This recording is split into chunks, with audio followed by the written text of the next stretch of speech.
Have you ever wondered why the center of the United States is not bustling with urban life like the coasts? It's a question that's likely crossed your mind, especially if you've ever traversed the vast expanses of the American heartland. The plains, the rolling hills, the wide-open skies, they're breathtakingly beautiful, but why aren't they bustling with skyscrapers and city lights? It's not an oversight or a mystery. The heart of America, the Midwest, isn't devoid of life or development. But it's certainly not as densely populated or as urbanized as the coastal states. There's a reason for that, and it's not as simple as you might think. It's a complex blend of history, geography, economics, and cultural appeal. So why do the coasts of the US house the majority of the country's population and economic activity, while the center remains relatively quiet? Today, we unravel the mystery behind this fascinating demographic distribution. The story begins with the history of America itself. When the first settlers arrived from Europe, they landed on the coasts. The East Coast, with its abundant harbors and rivers, was a natural starting point for these early settlers. The West Coast, with its rich resources and promise of gold, attracted people from all walks of life. The coasts offered immediate access to trade and commerce, both locally and internationally, and it's easy to see why these areas quickly grew into bustling hubs of activity. In contrast, the center of the US was largely uncharted territory for the early settlers. The vast expanse of the heartland, with its seemingly endless prairies and formidable mountain ranges, was a daunting prospect. The lack of easily navigable waterways and the sheer distance from the coasts made it a less desirable destination for settlers looking to establish new communities. Over time, as pioneers ventured westward, they did settle in the central regions. However, these settlements were often smaller and more spread out. The central US became known for its agricultural prowess, with vast tracts of land devoted to farming and ranching. But the lack of major urban centers meant that it remained less populated overall. Migration patterns also played a part. During the Industrial Revolution, people flocked to the cities where jobs were plentiful. These cities were primarily located along the coasts, further cementing the population distribution we see today. In the 20th century, the introduction of air travel and interstate highways did make the central regions more accessible. But by then, the coasts had firmly established themselves as the epicenters of commerce, culture, and population. So while the center of the US has its own unique appeal and charm, the allure of the coasts has historically been too strong to resist. The early settlers' decisions to set up shop along the coasts, the migration patterns that followed, and the economic opportunities that the coasts offered all played a significant role in shaping the population distribution of the United States. As history unfolded, the coastal regions became the epicenters of growth and development. Geography did not do the center any favors either. Now, let's delve into the geographical challenges that the center of the US faces, which have historically made it less attractive for settlement and urban development. Firstly, the vast expanse of the Midwest. Picture this: endless plains stretching as far as the eye can see, with few natural landmarks to break the monotony. Early settlers, used to the diverse landscapes of Europe, found this uniformity daunting. The lack of natural boundaries like mountains or oceans made it difficult to establish territories or defend against potential threats. Moreover, the Midwest's topography is not ideal for urban development. The flat, fertile lands were perfect for agriculture, prompting the region to be dubbed the nation's breadbasket. But when it comes to building cities, these plains present challenges. The lack of natural elevation means that water doesn't naturally drain away, leading to frequent flooding.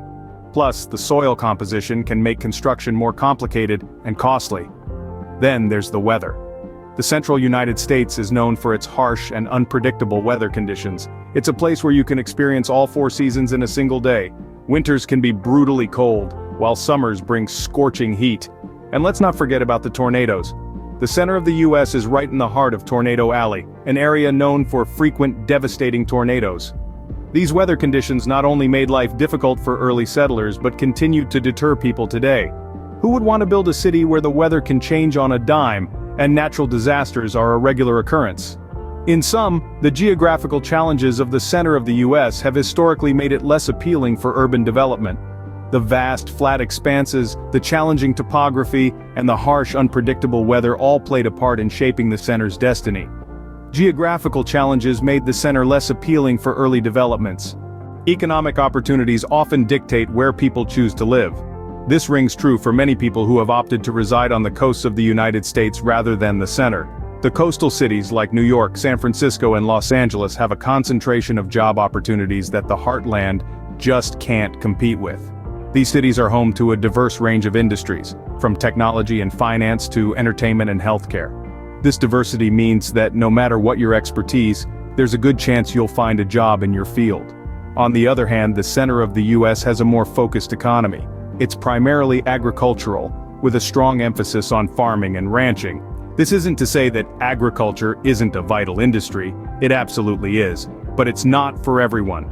The work is hard, the hours are long, and the pay might not be as attractive as a cushy office job in a coastal city. Moreover, the agricultural focus impacts the population distribution in the central states. Cities and towns are often spread far apart, with vast stretches of farmland in between. This can mean less access to amenities and services that those in urban environments take for granted. It can also mean fewer opportunities for social interaction and community building. But it's not all doom and gloom. The central states have a slower pace of life, which can be a breath of fresh air for those tired of the hustle and bustle of city living. And while the job market might be more limited, there are still opportunities to be found. For instance, the renewable energy sector is growing in the heartland, with wind and solar farms popping up across the plains. Still, the allure of the coastal cities is hard to resist. With their diverse job markets, bustling cultural scenes, and the promise of a better life, they have a strong pull. This economic pull of the coasts has always been strong, drawing people away from the center. But who knows? The future might bring changes that turn the tables. Culture plays a significant role in where people choose to call home. And when it comes to culture, coastal cities have a definite edge. They're often considered melting pots of diversity, offering a rich tapestry of people, traditions, and experiences. From the vibrant Latino cultures of Miami and Los Angeles, to the strong Italian and Irish roots in Boston and New York, the coastlines are a cultural buffet that never ceases to surprise and delight. These cities are not only diverse in their people but also in their amenities. They're home to world-renowned museums, theaters, art galleries, and music festivals. They offer a wide range of cuisines from all corners of the globe, and the nightlife in these cities is something that never fails to captivate. Now let's take a look at the center of the US. The culture here is more homogeneous and laid back. It's a culture deeply rooted in the land and the rhythms of nature. It's about community potlucks, county fairs, and Friday night football games. It's about knowing your neighbors and lending a hand when needed. The pace is slower, the lifestyle more relaxed. But cultural richness is not just about diversity and amenities, it's about the stories that are told, the traditions that are passed down, and the sense of community that is built. And in this regard, the heartland has its own unique charm. It offers a different kind of cultural appeal, one that is grounded in simplicity, community, and a connection to the land. However, when it comes to the broader cultural allure, the coasts often win out. Young adults seeking diversity, opportunities, and an active lifestyle are more likely to be drawn to the coastal cities. Similarly, immigrants looking for communities that share their language and customs often find them in these coastal metropolises. In the end, it's not that the center of the US lacks culture. It's just that its culture appeals to a different kind of people, those who value community over chaos and tranquility over the hustle and bustle. The cultural allure of the coasts has been a constant pull away from the heartland. The center of the US has its own unique charm despite these challenges. It's a region that proudly holds on to its natural beauty, offering an antidote to the hustle and bustle of city life. The heartland is a place where the pace of life is slower, where people have time to appreciate the simple joys of life. The sense of community is strong here, and neighbors still take the time to get to know one another. Recently, there has been a shift. People are beginning to recognize the allure of this quieter, simpler life.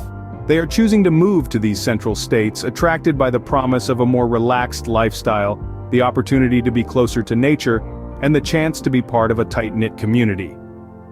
The heartland may not have the population density of the coasts, but it certainly has a heart and soul of its own. It is a place of understated allure that is starting to capture more and more hearts.